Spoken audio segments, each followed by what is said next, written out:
Fakalata Tupou Sione, Tahuki ai, mo whawhetai, mo ngā oe fia fia, o ta e ngata. Fakalata Tupou Sione, Tahuki ai, mo whawhetai, mo ngā oe fia fia, o ta e ngata. Ke tauhiwa, fia fia mo mamawa. Pehona, hamana mahe, chū. E whoki mai ai e ki hui, ke tauhiwa i Sione, o tau fia fia, o ta e ngata. Ke tauhiwa, fia fia mo mamawa. Pehona, ai mana mahe, shoo! E whoki mai ai e ki hui, ke tauhiwa i Sione, o tau fia fia, o ta e ngata. Fakalata Tupou Sione, tahuki ai, mo whawhetai, mo ngā oe fia fia, o ta e ngata. Fakalata Tupou Sione, tahuki ai, mo whawhetai, mo ngā oe fia fia, o ta e ngata. Ke tauhiwa, fia fia mo mamawa. Pehona, ai mana mahe, shoo! E whoki mai ai e ki hui, ke tauhiwa i Sione, o tau fia fia, o ta e ngata.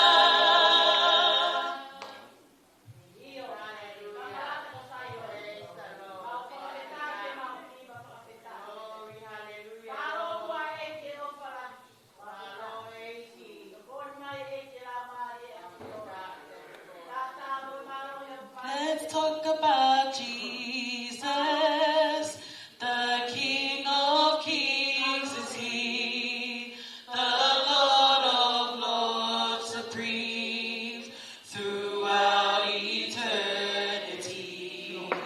The great I am, the way, the truth, the life, the door. Let's talk about Jesus more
Hallelujah.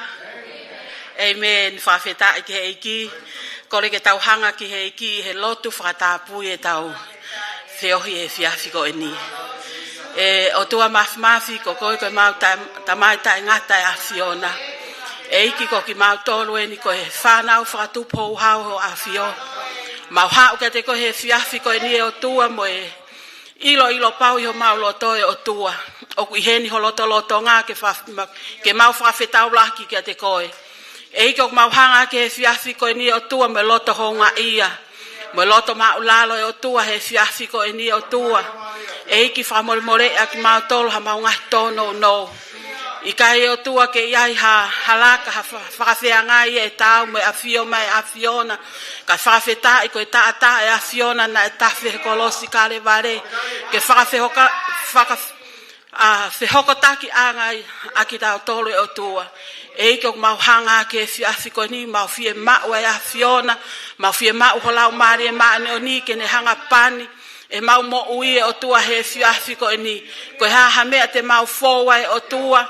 Ai hiva e o tua. Ai whanongo ki ho wholofola e toko taha e hoko mai o tua. Mo ho wholofola he whiawhiko e ni. Whaitape kina e o tua. Tuke hoko e mau mo ui koe kere hono wha. Ke tō mai ho wholofola pia mo ui. Pa tuke ako ai e mau mo ui. He ko ho wholofola e o tua koe maama koe tūhulu ia e o tua. Hoko mai ho wholofola ke ako na ki i pa whakaloto la hiia e mau mo ui he whiawhiko e ni. E ike o mau hanga ke te koea mea ofa e o tua koe haha mea te mau. Whaki he whiawhiko e ni e o tua. Ai wahe ongo fulu, ai mea ofa, ai misiona e o tua. Tuku ke aonga ia ki he ngā ue a Fiona. Pa ke hanga whaitape kina e ni makotoa pe o tua.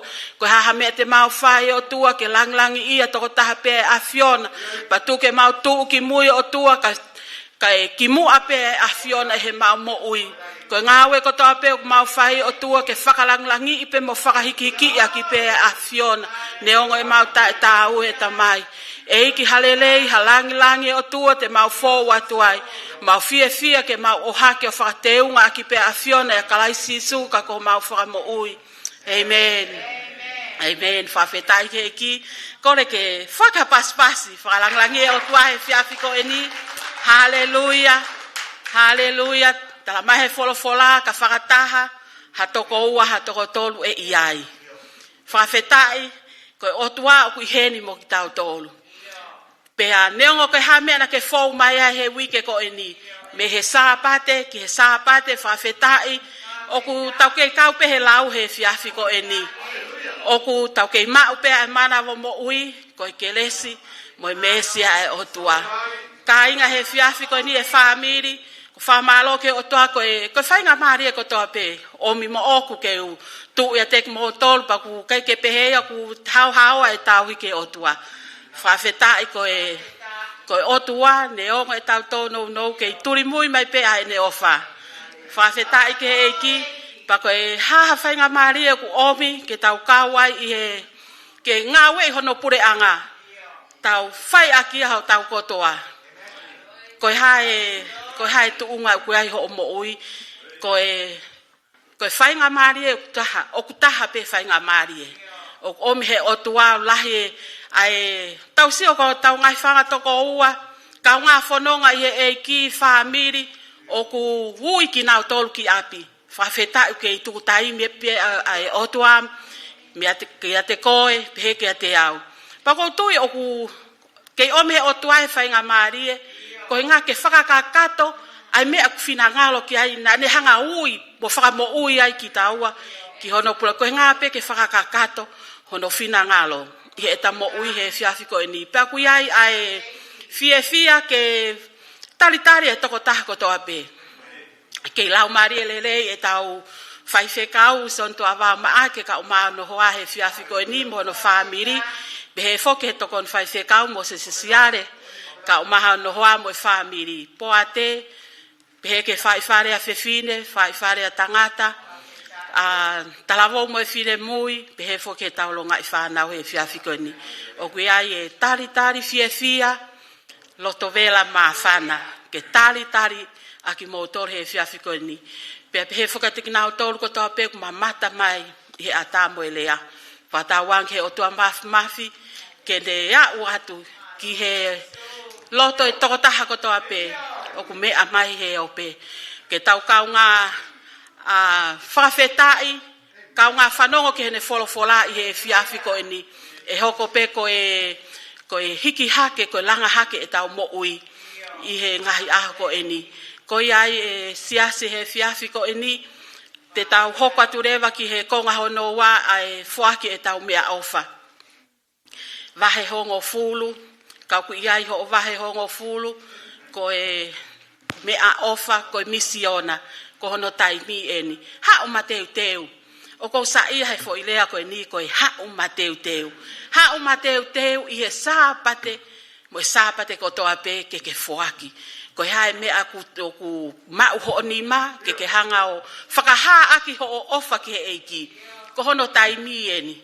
ke hanga o whakaha ko tau ofa ko tau ofa tau whakaha aki e tau fuaki he kai ke tau lava tau torio whakatatau ai ofa o tuau ni whai ke tau mo ui ko ki konga si i pēnu o ku omi ke tau hanga i o whakaha i atua e tau ofa ke o tua e tau wahe o ngofulu. Ko ha mea tuku he o tua hao loto e siase e fiafi ko e ni foaki fie fia. Hallelujah. Ko re ke he asa ke ne anga lelei ka ne mea mai ke tānaki mai e tau wahe ho ngofulu mo e tau mea ofa misiona he fiafi ko e ni. Ko re peke kau hiva ke omi hahiva fie fia ke tānaki ake e tau mea ofa. Hallelujah. Whawheta ke heiki. Whakalata Tupou Sione, tahuki ai, mawhawhetai, mo unga o fia fia, o taengata.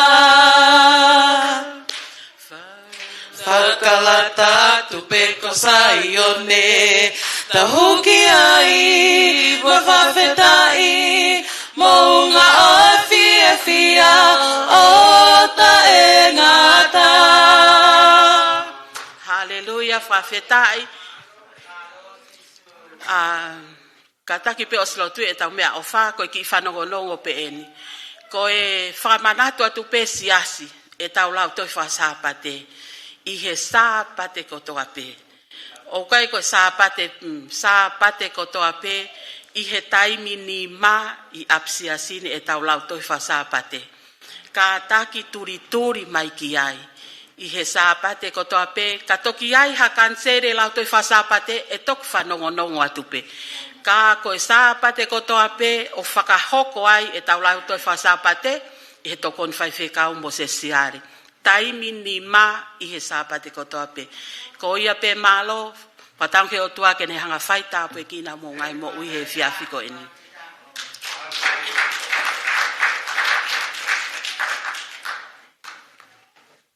God is good.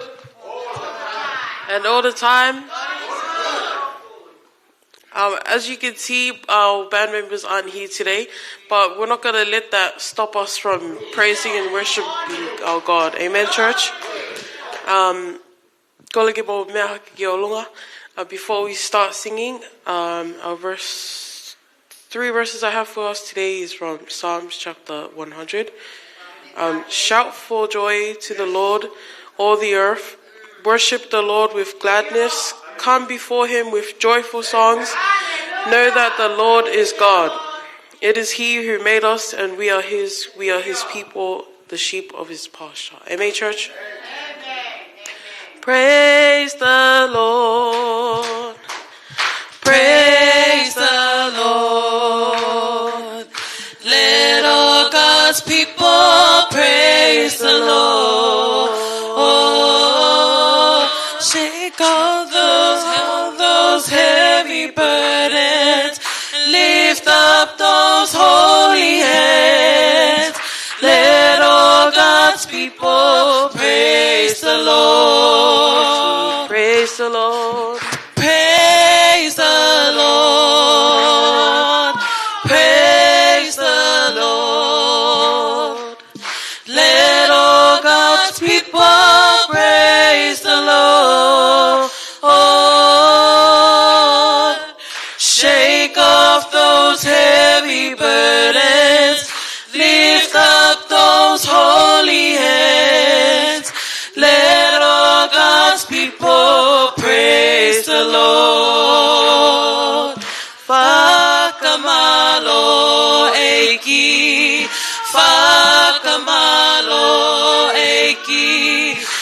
tuku hoka kai ke hiki o huafa. Tupe ia e whakamamafa, ka hiki hake ani mahahaua. Tuku hoka kai ke hiki o huafa. Whakamalo eiki, whakamalo eiki. Tuku hoka kai ke hiki o huafa. Tupe ia e whakamamafa, ka hiki hake oni mahahaua. Tuku hoka kai ke hiki o huafa.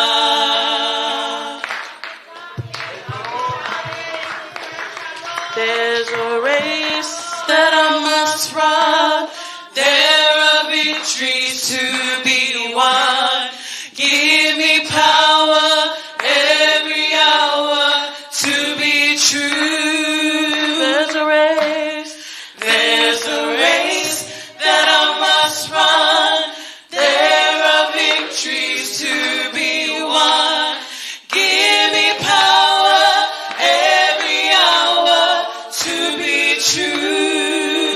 Sing amen, amen, amen, amen, amen. Give me power every hour to be true. Ke tau lele whakapue-pue, ka kawi kuna ke nā maua e pale. O mia iwi moe malohi ke mau oni. Ke tau lele whakapue-pue, ka kawi kuna ke nā maua e pale. O mia iwi moe malohi ke mau oni. Sing amen, amen, amen, amen, amen. O mia iwi moe malohi ke mau oni. Sing amen, amen, amen, amen, amen.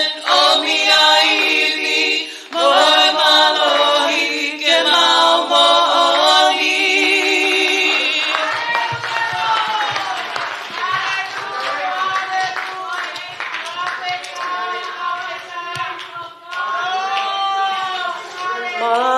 Maoni oni,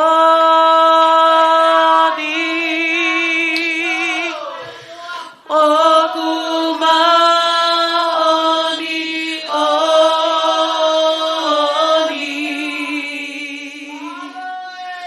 maoni oni, o tua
Hallelujah, Lord, we exalt you in this place, Jesus. We exalt your name, Jesus. We declare it in this place that you are a God of God. Hallelujah, Jesus. Hallelujah, Lord, we praise you, Jesus. We worship you, Jesus. We worship you, Lord. We worship you, Jesus. We worship you, Lord.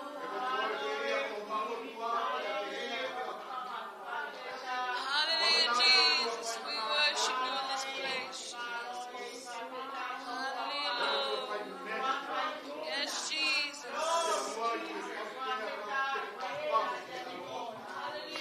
Hallelujah, Lord Jesus. Hallelujah.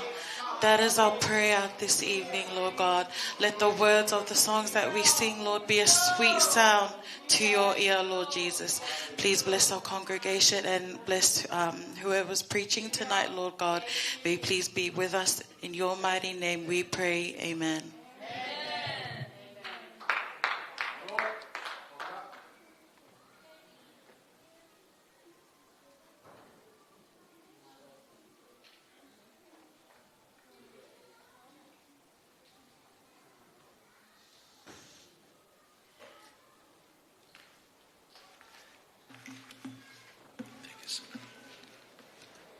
Praise the Lord. Hallelujah. Feta.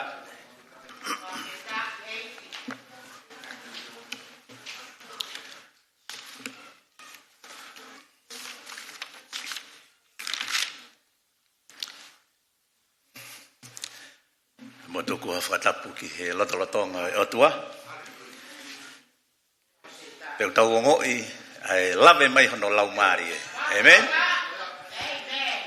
Pai ke tau ngoi he kono nga ko e kakai ki tau tolu ko e kakai whakapentekosi ki tau tolu. Amen.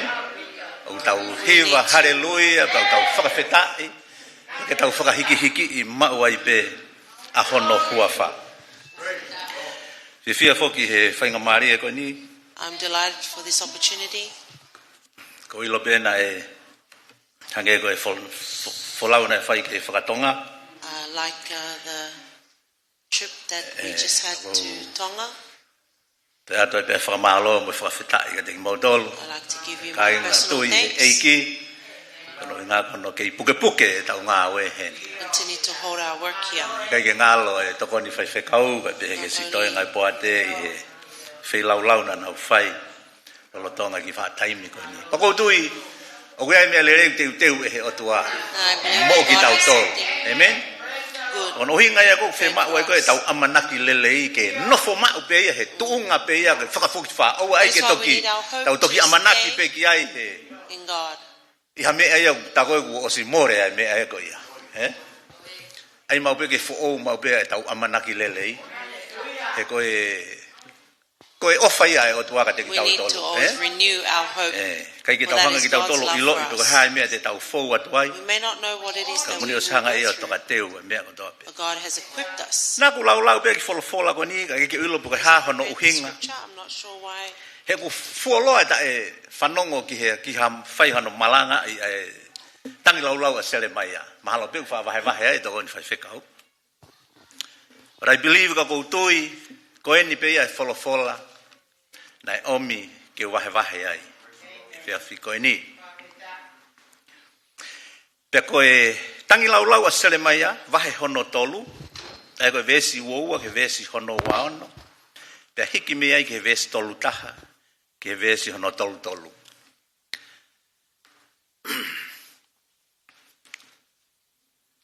Ko e wahe ko eni he tangi lau a sele mai a. Neo? Ai ke vesi uoua ke vesi hono waono, o ku whakakaweinga aki ai wholofola ko e ni, ko e amanaki lelei, the theme for this portion of scriptures, ko e amanaki lelei, is a hope, Pe koe amanaki lelei I he uho uhonga oi mamahi.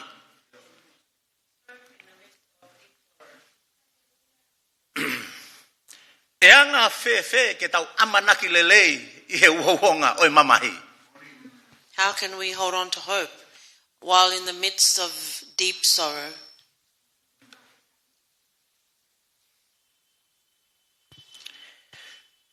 Hange ko mea ko ia nau forward wai. Like what I went through in O the kai passing hano of to my ke brother. langa I mamahi. It is not so that Ko ne osi pain ko ia e will ko mo endure, I ko ia. O ku settle. Ai mole ko ni hoku tau kete. but after I've settled after mourning my older brother, Na fi mau ke whakaliliu ai mo ui.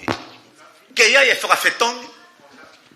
Ke ia e whakawhoou. that there would be a renewal and exchange A e ku mo ui pe a ako. in my own life Koro hinga ko mea na o forward wai. because of what I went through. Amen. Amen. Pai hanga fe ke toi hu maari ha folofola. There's something that was so dear to me. They just lost it. Pako tui o kiai pe mangahi mea. O mo fo wai fa foi tui. And I believe there are things too that you He go ko tau through ke tangata ko toa pe. individually, for we are all Amen. still human. Ka ko whakawhetai anga ia ho tau lau maali e. He o kiai e toko taha kune afio. Ai mea ko toa pe tau fo wai. Amen. Amanaki lelei I he lotonga pe koe uho uhonga oi mamahi. Kei malava pe ke tau whai. O ku kei malava noa pe ke tau whai.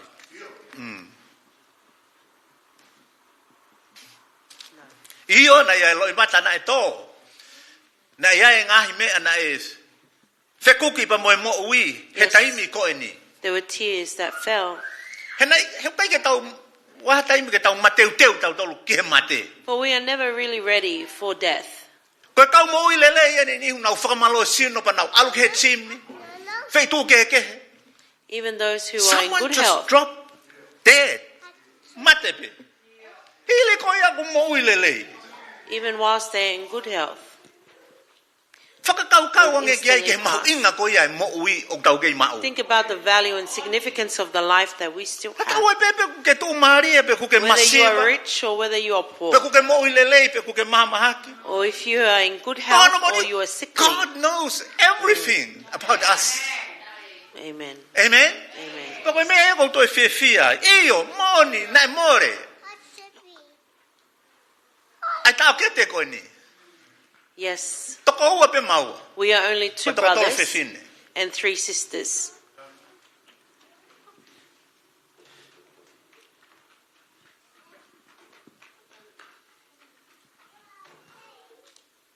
Mau inga ka te ki tau tolo.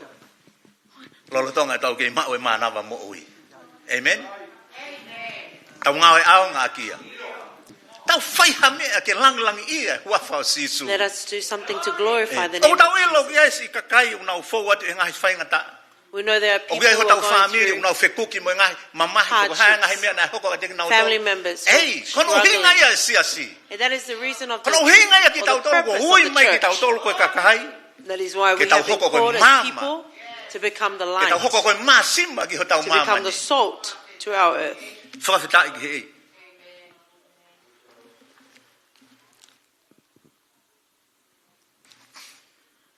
Tau tuange ngahi mea ko toa pe. Let Tuange us ki let tau go of all tolu ia. things. Tau ave ke toko taha ko ia kune malava ke ne hanga Give it to the hendo. one who Kune has malava ke ne hanga whai the ha mea ability ki ai. to Ki ho tau change. ke kaulelei pe ke te ki Yes, tau tolu. and something, and who has the power to do something that will benefit us. Konga ia e tau mo ui. Tau kore mau e peke e ki ha whakawhia māli e. May we always ask God for peace, O mai ha whakanonga ka te ki tau tolu. to bring rest to us. He mo loi mahu inga ia ka te ki tau tolu For sia rest is important for Tau tau us, te whito ke church, mo ui whakapentekosi. especially in the Pentecostal lifestyle. Tu hi wha usas ke he ka I'm tatu not mo putting mo. down any other church. No. Koe whahinga mo ui koe ni koe mo ui whakapentekosi. Ai o tau iai. Amen? But the O Pentecostal mo fia faith ia that ke te we tau are tolu ke tau a ke tau in, we mateu need to teu. be awakened. We need to be ready. O te ke toka koe ke tuunga whakasino. Don't Ko kai worry ke kau about ia. Ko e tuunga the whakalau state of maari your e o body. talanoa ki ai It heni. is the position of your spiritual life that I'm concerned about. Awana ke whakau ke mo lelei talavou mo fine mui. Don't think, young Ka hili person, ko ia o i kai ke mo lelei ho. that you are in tuunga good whakalau health, maari e. but your spiritual health is not good. Te ke toki a koe he taimi, pa te ke toki You will ilo reach i ai. a time where you will then know. Ka pau pea na If ufai only- e fui laka koe he mea if koe na only ilo I i made to that tonu. Ko mea na decision. tonu ke ufai.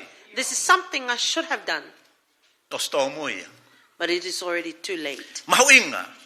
It's Pa wanga important ku sio ki he tangi lau lau a sere mai. Ka as I tangi lau look lau. at Hange ha whakahai mai oku. Lamentations Na e ai e ne fie mau. Jeremiah. Pe kue e mamahi a te ia. He had a need, a Ka naka deep ke te hatahi e sorrow. malawa ke ne fai. Pe whakahai e ne fie mau. No one else could Pe o meet tua his pe need, tuata. only God. I o mai no whanau. Mo whatangi lau lau he nihi. He Many taimi times kono our o hinga children- peko mo rea ngata ki mo tolu. They Pe koe tua tolu, pe koe tua taha, tua wind ua, tua tolu. 1, 2, Ua 3 whare. times. Ai tau whare. Sai pe koe ka fureta. Koe tau whare, pe koe ki nisi pe. A kou sio ki whainga, ke mahu inga koe a koe ni koe, ai wholofola koe ni. He huni hanga whakamanatu mai, ai mea lahi a wheka waka muk tauto. Now, this Peke portion ta of hanga tauto o scripture whakakau ki ai. reminds us of things that Amen. sometimes we often forget or neglect to think about. Lahi ngahi mea ia. O kune So afio many ia wheka waka things muk tauto, peke That tau God ilo knows ki about tauto us ia. that even we do not know of ourselves. True. Ko vesi ua ua koe ni, talamai heni. Koe mea i he alo ofa a Verse Sihova. 22. Koe mea i alo ofa a Sihova. O kui kai ai ke tau auha, koe uhi, o kui kai ke ngata a ene manawa ofa. Wow. Wata whakau kangai. Whewhea ka pau e ngata ia. He osi puani koe tau luta. Pe koe ngata pe he taimine ne alo whakate ki tau tau. Yeah. Kakai tau tau. More e tau amanaki lelei. Kai ke to ia amanaki lelei ia. No Kai ke to hope ia left. ha whakate tua ia ki ha mea lelei i he kahau. Ka te ki tau tau. Corn.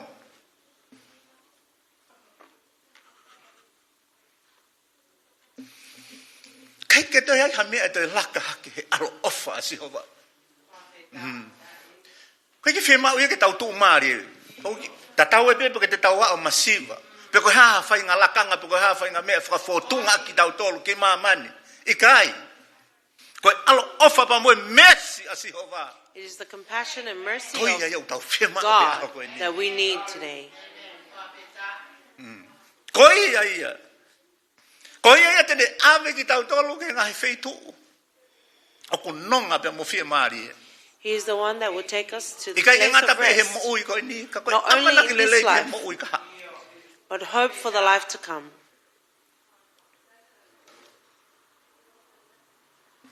Lolo tonga pe e tau puputu. In the midst of our I kai doubts, mau hanonga pe mo hawhia maari e ki he mo ui. without any rest in this life. Tamai. Kei manawa ofa pe a Sihova ia. It says that Hallelujah. God's loving kindness, Kei manawa ofa pe a Sihova ia. yes, continues. Sa so eki. E kai ke te hamea ke ne toi liliu e manawa ofa a Sihova. Nothing can change God's loving kindness. Hei kai au pito ke toi liliu e manawa ofa ia Sihova ka te ki tau tolu. Iyo. O tau ilo. Ue ngai feitu ufie mau e we ki nau know tolu e toko ni ai. that Nau there are fie mau many e ki nau places tolu ai ofa. That need love, that need the help of God. Ko taimi ko he mau alu ko ni ki Filipai ni. When my wife and Sio ko I he. traveled to Philippines, O ku ke he pe whaka ofa ia e langa fo o mo ni there's a ata ke he different pe. sort of beauty in E ki the feitu e ko ni ko gai ko kau. buildings House ia mo me. and different Mixi from ko the matakari place ke. where those who are Ai aku mini te forsaken hongo or fulu have pe no- hona wa mama o tu Homelessness. mari e ko mo ka milionia pe mo kai ki hala ata and kai ki 10 minutes apart are the rich people and those who are homeless. ko imis ko to benya o tua. All of them are made in the And image we of are God. all Yes. the image of God. Hallelujah. Ai au ne o mai rewa ka te ki tau tolu. And therefore it brings to us. Wow. Ka hoe taimi tau hanga o whaka kalakalasi ai manawa o whamoe alo ofa. Sometimes we like to classify compassion and mercy. Ko hai ana ne hanga whekau ki tau tolu ke tau. Who said we are to categorize mercy from compassion? God's compassion is for everyone. Whether you are a millionaire or whether you are the lowest in society, everyone. So don't want you to feel condemned in the position you are. There is no one that is abandoned. Well, there is a God who knows all things. And if we rest in His physical form, He is still watching us. He is still feeding you, even in the place that you are in now, that you would know Father's house, that you are the beloved of Christ.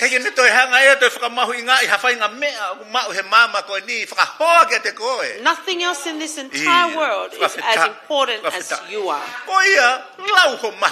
Therefore, count your significance. Do not put yourself down. Do not look down upon yourself or think you cannot do this or do that. God is the one who is working for you and in you. We are limited, yes. We are limited in all things. For we are only human or men. But let us give all. Give our entire life to Him, who knows us from beginning to end. Church of God. Verse 23. Yes, for they are new every morning. Hallelujah. Even as we wake up late every day.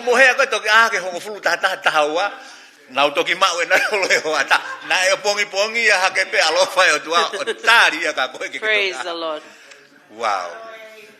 Wow. Think about this. A good God that we serve. Praise the Lord. For all he pong ko topi. Pe whakawheta I mauai pe ko o loto tonunga. Yes. Pe moanga tonu. Wow. Hallelujah. And great is your faithfulness. O whetu unga utalamai heni o giai ahono loto. O ku tonunga. Ai kono mahino o ku totonu mauai pe ia. E kai ke pehe ke tono no. Totonu mauai pe ia. Ihe taimi ko topi. Fefe nai ki tau tonu. How about us? Many times we make mistakes. We have all fallen short. Many things that we cannot accomplish. Yes. Yes. But him, kagoia. Hallelujah. He is Hallelujah. able to do all things. And that is the reason why we are victorious and we can do all things. For He is the one who guides us. He is the one who teaches us. And He has already given us Hallelujah. the wonderful gift of His Holy Spirit to lead us. Hallelujah. Ia o mooni he kai whaiwhaiange pe e tō nunga haloto ia o hatangata o kai tatau pia mo whena pasi pia mo whina ngalo e otua.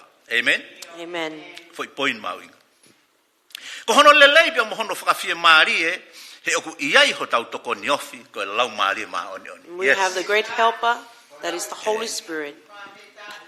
Moilo wai taim lahe oku whaangalo e te tau tolu ko e toko ni ofi ia ki tau tolu. Many times we often forget that the Holy Spirit is something or a person we can talk to.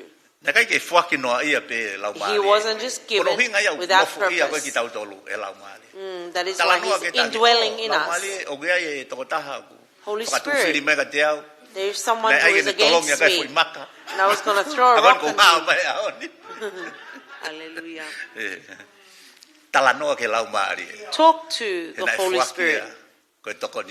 For he was given as our helper. Yes, closer than the garment we wear. That you would know this. Yes. Amen. Verse 24. And my portion is the Lord. Therefore I will put my hope in him. Praise the Lord. Jeremiah says that my hope has been moved. I will be not like the others, but my hope has shifted to the Lord.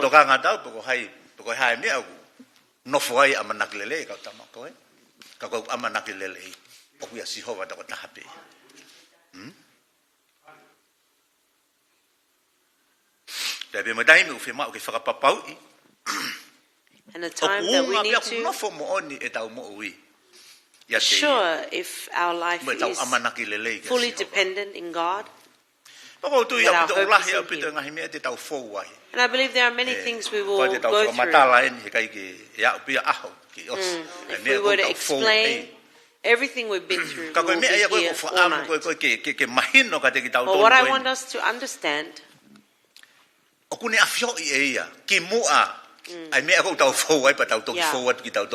he already sees and knows what we are going through even before we tell him.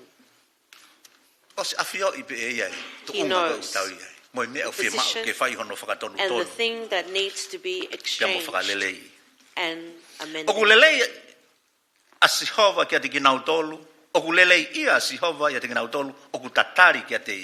The Lord is good to those who wait for him, to the person who seeks him.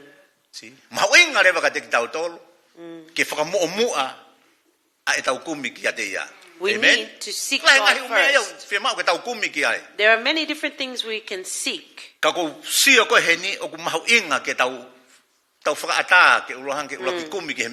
from the scripture, it is clear that we must seek him first.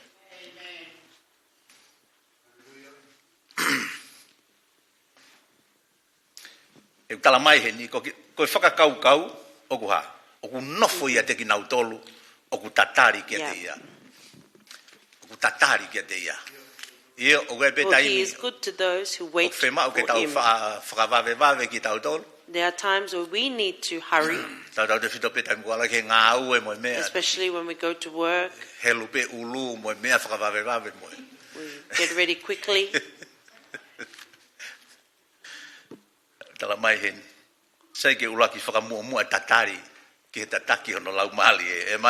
Here we need to get good at waiting. Even though you are late for the bus or the train, wait for a moment. 2 or 3 words.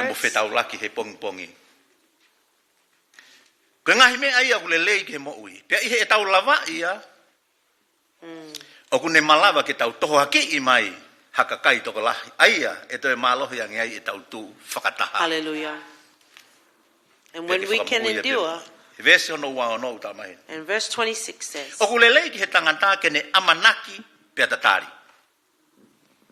it is good to wait quietly for salvation from the Lord. Some have only hope and they do not wait. We need to pause, for what is coming is not what we want. How about we hold on to hope, and our next action is to wait.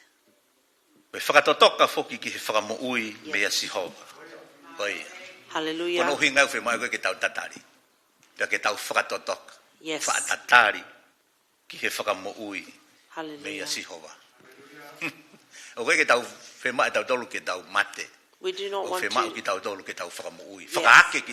Yes. We do not want to die in the position we are in. We need to be awakened, revived, and be freed from it. Who is the one that frees us? No one else but God alone. It says, in the time that we know, ilo I koe taimi o whai ngata, in the time of hardship and struggle, o whemau ia ke nofo e tau whalala ia te our trust must Amen. stay in the Lord. O ai ke aahi pe ki ai, Don't just That visit whoki mai ke the tū Lord matau ki ai, kai. and then come back to the Nofo ai. position you are. It says remain. alo ki ai o nofo ai kono uhinga. Go there and E remain. koe whai ngata aia, o sihova pe lava tila moia. For that hardship, only God can deal with Amana ki lelei ki he ne whakatau ataina. and have E kai ke hope tau in His mumu. true freedom. Moto e launga holo. And we Amen. would no longer grumble and complain. Ka paurewa te tau ilo I te tau te launga. If we know that we are going to complain, Tana I kehe mea ia koe. or perhaps then O whia mao ke toi whai e whakafo o pe there ia. are different things we need to renew from. Tana mai koe ia tene hanga tataki ki tau tolu. He says He is the one who will lead Tau tau te us, whito ki he ne anga tonu pe mo e ne alofa. especially in His faithfulness. And His Amanaki mercy. lelei koe ni. Tana mai oku ui ia ki he amanaki lelei. Pe mo e whakamo ui ai eiki. And He calls upon the hope, Koe amanaki The lelei pe salvation hoko mai of ai the mo e Lord. whakamo ui. Yes. Praise the Lord. Amen. Hope in the Lord Whakatau then ngai ane oku becomes ikai ko ha salvation. whakaamua. Ka koe Yeah. pau ai loto. Pe mo e Yes. whakakaukau. It is not just a wish, it is Yeah. a trust in the heart and the mind E for whakawhai the ke Lord. hei. Ai whakaamu. Pa mo e whalala mo Not ni. just a wish, but true trust in the Lord. Na tula ia. That is the Ono nature. whakasino e amanaki lelei pa mo e tatari ko e ni. Ko e whakatau ataina I mo e whakamo ui ai otua. Iyo. Iyo ku lelei ki he tangata ke ne fua e ne haamo I he ene kei talavou. Hallelujah. Praise the Lord. For it is good for a man to bear the yoke while he is still young. Okay. Pawhera I pegu maua o mai ke taimi ko ni neongo ko ovaha ke tau he ono ngofulutupu ki olunga. Although we have reached this age now, even we are 60 plus years, Kai ke kei talavou. no longer Ko young. talavou ne lere o si holo whai ngai umea ke heke taimi ko ia. When we were young, we were doing Awe other ni. things. Ko mau holo hifo ko kau Now, tangata eiki. we are 60 He koa tiki plus. Tuke pia tiki. We He koa are pia tiki. slowing down. Si nama. Yes. Lualala. Awhanga. Kai ke ngalo si kau tangata eiki. Not forget the elderly men of our house. Mo se se ta kon fai kau. Kau talavou. Young people, Ka tua e whoki mai eiki koe te mou fōua tupe. Jesus I he doesn't come ke tū. soon. You will go through it too. Tau tau mālo lo e lue. Yeah, in taking a rest between. Ka ku mahu inga au walking. pito hen. Ai whakatau ataina. Ai otua ke moui. But it's Amen. important to receive the true freedom Ka pau pe ai of nofo ho Christ in our moui. lives. I he osi whakatau ataina koe o whai e kalaisi. If after Christ's Ai ke freedom, lawa e whiri au e sia ho moui. I ha whainga area. yeah, the enemy E whainga cannot tawhasi. tamper with your life. Mahu inga ia koe hao ko ia. That O is why taria it's sisu. important to come and receive Koe Christ. whaunga pe e whai ai e whihokotaki mo. That is the only way we can be reconnected. Ia ku iai rewa e amanaki lele iai. And then there is hope for the future. Tau sio ke tamai o iki on ko nama. What a tough guy. He Yeah. is. Yes.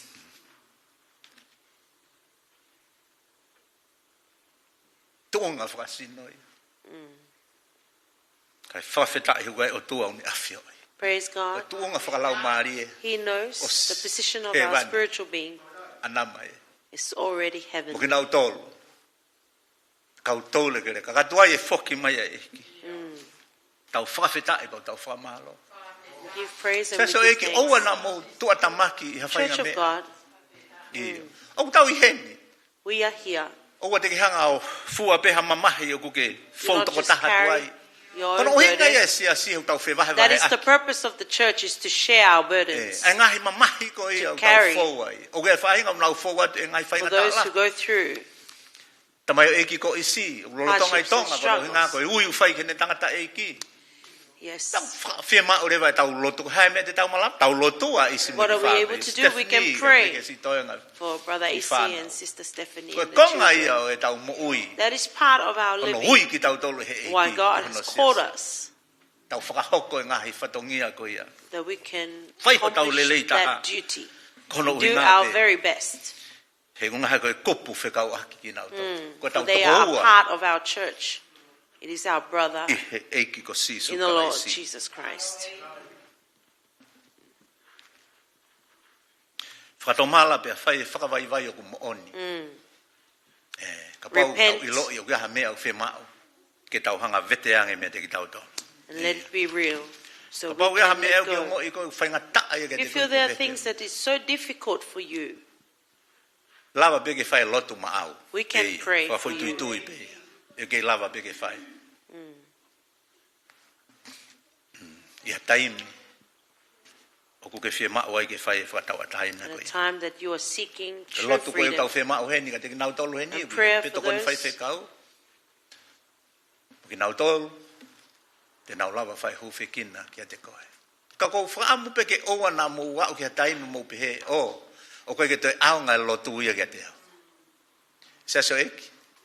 Koe lotu lelei a si isu tau Church ki of mou i he God, ahani. yes, it is the good prayers Koe of lotu Jesus that we lelei are a o still tau here. eki. Ko Yes, sisu kalaisi. O tau hallelujah. kei mao e mānawa mou i he aho koe. That we still have the breath of life. Ane o ngahi mea o tau whekuki whakaaho mo And even ia. all the things that we endure daily, O hune kei o whae pe ki tau tau. He still loves us. Ne kei o whae pe ki tau tau. E whatawange pe ke hene eiki ke ne kei hoko May the hoko atu mo Lord tataki mo tofa Continue hawa. to guide and make a way E ngahi mea o tau fou whakaaho. for all of the things that we go through Si daily. manatua ma wai pe mo tau koutou le kere ka. Please Ngai remember mahat whakaisino those. nau mo o ai. Pe pehe whoki ki api pō pula. In our church, Wai si whanau o nau he ngahi piliso ne mo ngai wheitu pehe. A watu mo e tau lotu. let our a ke prayers nau reach tau. those who are in prison. E wheke mo mea ki o longa. Please let's rise to our Peke feet. tau. Whaose ai pe.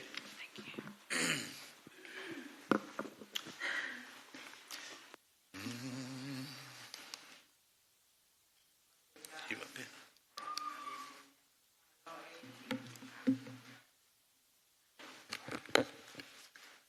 Ai pe ki foi hiwa ko eni.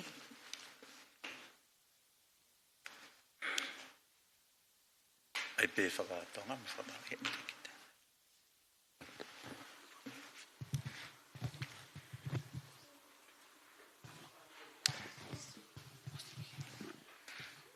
I will sing and praise the Lord, for He is so good. He is so good to me.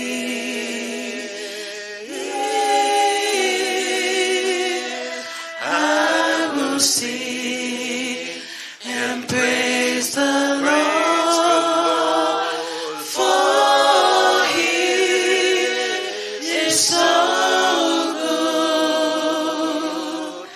He is so good to me. Deo hirvamo whakawheta.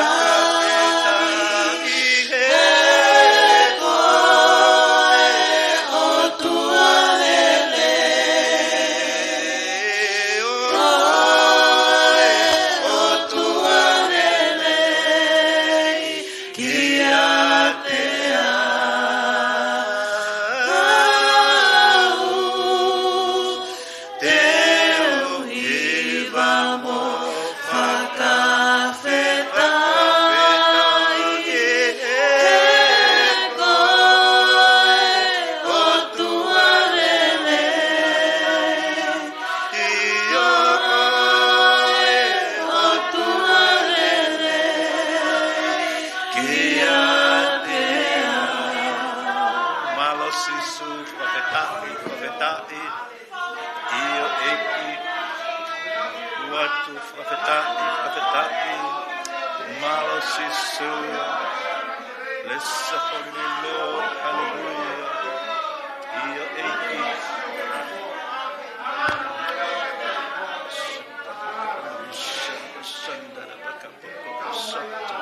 yes Lord, hallelujah, hallelujah. Yes, Lord. Whakawheta'i. Malo eiki. Whakawheta'i. Yes, Lord. Hallelujah. Bless your holy name, oh God. Thank you that your grace and power. You are our hope, the only hope, oh God. Endures forever.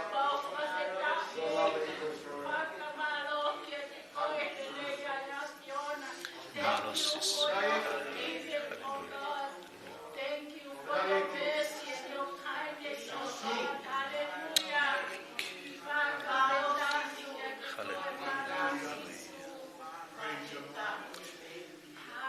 Kore peke toko ni whaiwhekau ke ne lotu whakaose mea pēma i tau tolu, malo.